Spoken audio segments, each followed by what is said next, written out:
Let's dive into the fascinating world of literary theory with Jonathan Culler's Literary Theory, a very short introduction. What is literature? This simple question has puzzled countless minds. Culler's book serves as a guiding light, cutting through the fog to reveal literature's essence and the allure of theory. This slim volume, with over 1 million copies sold and translated into dozens of languages, is both a beginner's guide and a key to understanding human culture. Why has it captivated readers across the divide between academia and the general public? Join Culler's journey to explore how literature shapes our lives. Jonathan Culler, an American literary theorist born in 1944, emerged during a post-war cultural revival. His academic path spanned Harvard, Oxford, and Cornell, steeped in structuralism and deconstruction. Published in 1997 as part of the Oxford Very Short Introductions series, Literary Theory simplifies complex ideas for non-specialists. Culler argues that literature is more than beautiful words, it's a crossroads of society, culture, and thought. Theory isn't a lofty jargon pile but a tool to understand how literature shapes our identities and worldviews. Why do we need literary theory? Culler quotes T.S. Eliot, "Without theory, we don't even know what we're reading." Theory shifts us from instinctive reading to conscious analysis, uncovering hidden meanings. For instance, Shakespeare's Hamlet seems a tale of a prince's revenge, but theory reveals its exploration of humanity, power, and existence. Culler introduces literariness, the unique quality of literary language that transcends everyday communication, stirring emotions and imagination. He explains that literariness isn't fixed but shaped by culture and history. Take Li Bai's Tang Dynasty poem Quiet Night Thoughts. Its concise evocation of homesickness is iconic in Chinese, yet its rhythm and imagery may fade in English translation. Theory helps us grasp this cross-cultural fluidity, showing how texts gain meaning in different contexts. Literature's definition is ever-evolving. Culler shares a story. In the 19th century, poet Samuel Coleridge read his work in a cafe, moving listeners to tears, yet some dismissed it as wordplay. This raises a question: is literature just a linguistic effect? Culler sees literature as a social construct, its boundaries drawn by culture, history, and readers. In the early 20th century, modernist literature broke traditional storytelling, with James Joyce's Ulysses using stream of consciousness to redefine reading. Culler shows that theory is not just a tool but a mindset, guiding us to explore a text's deeper structures. Theory lets us move beyond surface stories to uncover how texts reflect human emotions and social realities. William Wordsworth's Daffodils, for example, uses nature to express harmony, carrying cultural weight during the Industrial Revolution. Theory reveals how Wordsworth's poem dialogues with its era, resisting industrial pressures through its celebration of nature. Analyzing Daffodils' tension between solitude and connection can even inspire modern ecological thought. This timeless interpretation shows theory as a bridge between past and present. Literary theory's charm lies in its interdisciplinarity. Culler notes that it draws from linguistics, philosophy, psychology, and sociology. Freud's psychoanalysis reinterprets Hamlet's inner conflicts, while Marxist theory uncovers class struggles in Dickens' novels. Culler's book is both an academic journey and an adventure into human thought and emotion. Let's continue unlocking the secrets of literary theory. Why do literary works move us? Is it emotional resonance or linguistic magic? Structuralism, Culler explains, reveals the hidden rules and frameworks behind texts. Likening it to anatomy, structuralism dissects literature's inner order. Originating in early 20th century linguistics, it shows how language systems shape literary meaning. Let's explore how structuralism adds new dimensions to reading. Swiss linguist Ferdinand de Saussure, structuralism's founder, saw language as a system where meaning arises from relationships, not individual words. Culler cites Saussure, language is a structure where each element is defined by its differences from others. In literature, this structure appears in narrative, imagery, and thematic organization. Russian scholar Vladimir Prop found that fairy tales follow fixed functions, like a hero's journey, challenge, and victory. This pattern holds not only in Grimm's fairy tales but in modern works like J.K. Rowling's Harry Potter, where Harry evolves from ordinary boy to hero against Voldemort. Culler highlights that structuralism reveals literature's appeal lies not just in plot but in its logical framework. French anthropologist Claude Lévi-Strauss, in the 1960s, analyzed South American indigenous myths, finding recurring binary oppositions like life versus death. Applied to literature, this shows how texts build meaning through contrasts. In Shakespeare's Romeo and Juliet, the feud versus love opposition drives the tragedy. Culler uses Gustave Flaubert's Madame Bovary to show how marriage versus dreams reflects 19th-century French middle-class emptiness. Structuralism reveals Emma Bovary's tragedy as a clash between social norms and personal desires. In China's Water Margin, the tension between heroes and the system mirrors Song Dynasty power dynamics. Similarly, in Journey to the West, Sun Wukong's rebellion versus Tang Sanzang's devotion highlights individual freedom versus collective duty. Structuralism also underscores literature's universality. Culler cites Roland Barthes, who analyzed ads and fashion, finding they follow symbolic rules. A 1972 Chanel ad, for instance, used elegance versus rebellion to appeal across class lines. This cross-disciplinary approach shows structuralism's reach beyond literature into pop culture. Yet, Culler admits, structuralism's focus on rules can overlook a text's uniqueness. Imagine a student, Elena, analyzing Jane Austen's Pride and Prejudice. She identifies marriage versus class oppositions but struggles to capture the character's emotional nuance. Culler warns that while structuralism reveals a text's skeleton, it may miss its soul. This limitation sets the stage for deconstruction. Structuralism teaches us to see literature from whole to parts, uncovering hidden patterns. Culler's insights show literature as both emotional expression and ordered system. Next, we'll explore deconstruction, which appends these rules for new revelations. If structuralism seeks order, deconstruction insists meaning is never fixed. Culler calls deconstruction a game of dismantling, challenging a text's stable meaning. Spearheaded by French philosopher Jacques Derrida, it emphasizes language's fluidity and ambiguity. Let's follow Culler into deconstruction's open maze of meaning. Derrida argues that every linguistic sign depends on differences from others, making meaning endlessly slippery. Culler quotes Derrida's of grammatology, "No word fully controls its own meaning." In literature, this slipperiness creates endless possibilities. In Hamlet's to be or not to be soliloquy, readers see philosophy, faith, or psychological struggle depending on their lens. Culler cites Emily Dickinson's poem I Heard a Fly Buzz When I Died, a simple deathbed scene that sparks interpretations of mortality, religion, or existence. Deconstruction embraces this multiplicity, rejecting a single correct reading. In the 1980s, deconstruction reshaped literary criticism. Culler notes Barbara Johnson's analysis of Herman Melville's Moby Dick, where the white whale becomes a symbol of power, fear, or the unknown. During the Cold War, it might evoke nuclear threats. For ecologists, it represents nature. Deconstruction highlights literature's open, fluid meanings. It also applies to non-Western texts. Imagine Sebastian, a Chinese literature enthusiast, deconstructing the madman in Lu Xun's A Madman's Diary.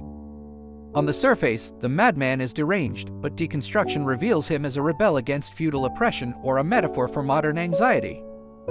Culler sees literature as a thought laboratory where readers freely explore. Yet, deconstruction has critics. Culler notes some argue its focus on fluidity risks anything goes nihilism. If Sebastian over-deconstructs A Madman's Diary, he might miss Lu Xun's clear social critique. Culler advises balancing deconstruction's openness with respect for a text's limits. Deconstruction teaches us to view literature fluidly, embracing diverse meanings. Culler's insights position literature as a provocateur of questions, not just answers. Next, we'll see how gender and identity inject fresh energy into literary theory. Whose voice does literature amplify? Who narrates, and who is narrated? Culler frames gender and identity theories as new lenses for understanding literature's power dynamics.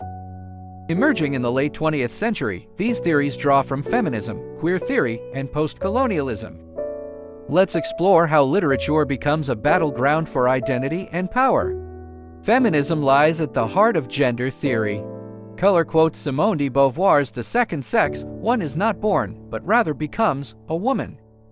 In literature, women are often portrayed by male authors as passive or subordinate. In Thomas Hardy's Tess of the D'Urbervilles, Tess's tragic fate reflects patriarchal oppression. Feminist critic Elaine Showalter exposes such marginalization, urging a re-examination of female authors.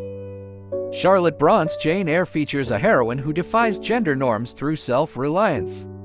Culler argues that feminism unveils gender biases, giving voice to the silenced. Margaret Atwood's The Handmaid's Tale depicts a dystopian regime, exposing extreme gender oppression. Feminist readings show protagonist Offred's narrative as both personal resistance and collective female awakening. Culler extends this to real-world parallels, like women's marginalized voices in workplaces. Theory reframes these silences, showing literature's potential to inspire social change. Atwood's work reminds us that literature can be a weapon against oppression. Queer theory and postcolonialism broaden identity discussions. Queer theory explores non-heterosexual perspectives, as in Oscar Wilde's The Picture of Dorian Gray, where veiled homoeroticism challenges Victorian norms. Culler notes that queer theory carves space for marginalized voices. Postcolonialism tackles race and colonial legacies. Chinua Achebe's Things Fall Apart reclaims African narratives, countering Western stereotypes of savagery. Culler sees literature as both art and a stage for social struggle. Toni Morrison's Beloved weaves a tale of slavery, exposing the dual oppressions of race and gender. Morrison said, "I write the forgotten voices." Culler uses this to show how identity theories amplify marginalized perspectives, reshaping literature's boundaries. Beloved's protagonist sees struggles reflect both personal and historical reckonings. Critics, however, argue identity theories overemphasize politics, potentially overshadowing aesthetic value. Imagine Marianne, a reader who feels political readings of Beloved dilute its emotional power. Culler counters that identity theories don't negate aesthetics but deepen our grasp of literature's social role. This lens lets us question whose voices are amplified or silenced. Gender and identity theories reveal literature as a nexus of power and resistance. Culler's analysis prompts us to reconsider voices and silences in texts. Next, we'll explore how readers co-create literary meaning. Who decides a text's meaning: author, text, or reader? Culler argues readers are vital co-creators of meaning. Reader response theory views reading as a dialogue with the text. This perspective redefines literature's vitality, showing how readers breathe new life into texts. Culler cites Wolfgang Iser's gaps theory: texts contain unspoken gaps that readers fill. In Jane Austen's Emma, the heroine's motives are ambiguous, prompting readers to infer her inner world. Culler sees this interaction as a dynamic process, not a static product. Different eras yield varied readings of the same text. 19th century readers saw Emma as a moral tale of marriage. Modern readers highlight gender and class tensions. Haruki Murakami's Norwegian Wood ends ambiguously, sparking debate over protagonist Watanabe's loneliness. Culler cites Stanley Fish, who argues readers' cultural and personal backgrounds shape interpretations. In 1980s Japan, Norwegian Wood reflected post-war alienation. Western readers saw existential quests. Culler emphasizes that readers' diversity keeps meanings alive. Reader response theory also highlights reading's social nature. Culler notes Oprah Winfrey's book club transformed U.S. reading habits. Her endorsement of Toni Morrison's Paradise sparked discussions on race and redemption. Readers' book clubs and social media exchanges create collective meaning. Culler sees this as literature transcending texts to become cultural phenomena. Yet, overemphasizing readers risks ignoring authorial intent or textual structure. Imagine Carlos, a fan who projects personal emotions onto Norwegian Wood, missing Murakami's social commentary. Culler advises balancing author, text, and reader in a harmonious dialogue. Reader response theory reveals literature's life through co-creation. Culler shows each reading as a unique journey of meaning. Next, we'll see how theory applies beyond books to everyday life. Is literary theory confined to classrooms? Culler insists it's a key to understanding life and culture. From ads to films, conversations to movements, theory is everywhere. Let's explore how it illuminates daily life. Structuralism decodes pop culture. For bullets often use binaries like success versus failure to grab attention. Culler notes McDonald's ads contrast family with fast food to evoke warmth. China's Spring Festival Gala uses reunion versus struggle to reinforce cultural values. Deconstruction questions language's stability. In political speeches, freedom shifts meaning democracy, capitalism, or individualism. Culler cites Bill Clinton's 1,990 seconds use of change, which inspired yet sparked debate due to its vagueness. Deconstruction reminds us to interpret language cautiously. Gender and identity theories shine in social movements. Culler references the U.S. Me Too movement, where women's stories challenged media stereotypes. This aligns with feminist criticism, showing theory's role in social change. Postcolonial theory reframes global culture. Hollywood's Black Panther subverts Western hero narratives through an African lens, sparking race and culture debates. Zadie Smith's White Teeth explores mixed identities in multicultural Britain. Through postcolonial theory, readers grasp protagonist Irfan's immigrant struggles as reflections of globalization. Culler sees this as uncovering deeper meanings in everyday life. On Chinese short video platforms, creators contrast tradition with modernity to tell family or cultural stories. Structuralism reveals how these narratives use oppositions to resonate emotionally. Theory sharpens our view of media's storytelling patterns. In education, theory enriches learning. Teachers use feminist lenses on Dream of the Red Chamber to explore Lin Dayu and Zhu Baochai's gendered fates, prompting fresh cultural reflections. Yet, over-applying theory can dull life's intuitive joy. Imagine Sophia, a Black Panther fan, whose theoretical focus overshadows the film's emotional pull. Culler likens theory to glasses clarifying, not obscuring, the world. Theory uncovers logic in ads, films, and social phenomena, deepening our life's understanding. Culler shows literature and life as intertwined. Theory isn't just academic, it's a tool for navigating self and society. Our literary theory journey nears its end. Culler's literary theory reveals literature as a window into human experience.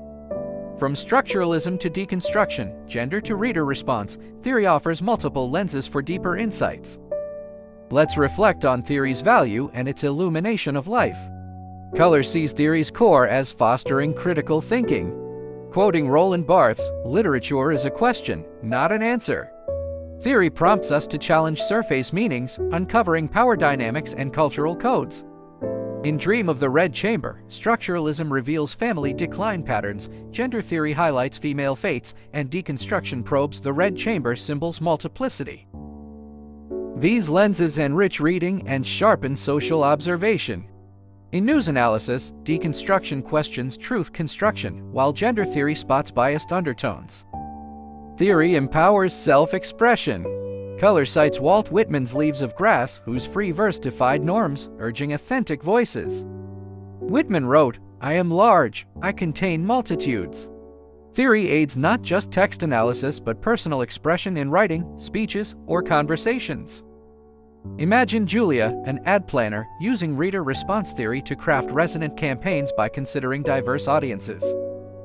South African writer Nadine Gordimer's Nobel-winning work, like Burger's Daughter, used postcolonial theory to probe apartheid's racial dynamics. Culler sees theory enabling readers to critique the world like Gordimer. In climate change forums, postcolonial theory highlights unequal environmental responsibilities, proposing fairer solutions. Theory's value lies in self-understanding. Culler writes, theory shows texts, like life, are full of contradictions and possibilities. From poems to ads, theory unearths deeper meanings, embracing diversity. Theory fosters empathy for others' stories. In Arundhati Roy's The God of Small Things, postcolonial theory illuminates India's caste complexities, deepening social compassion. This journey reveals literature as a mirror of human emotion and thought, with theory as its polisher. Culler's insights equip us to see every book, story, or conversation as a chance for meaning.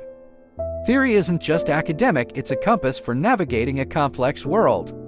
Keep reading, thinking, and living, discovering your own answers in literature's realm.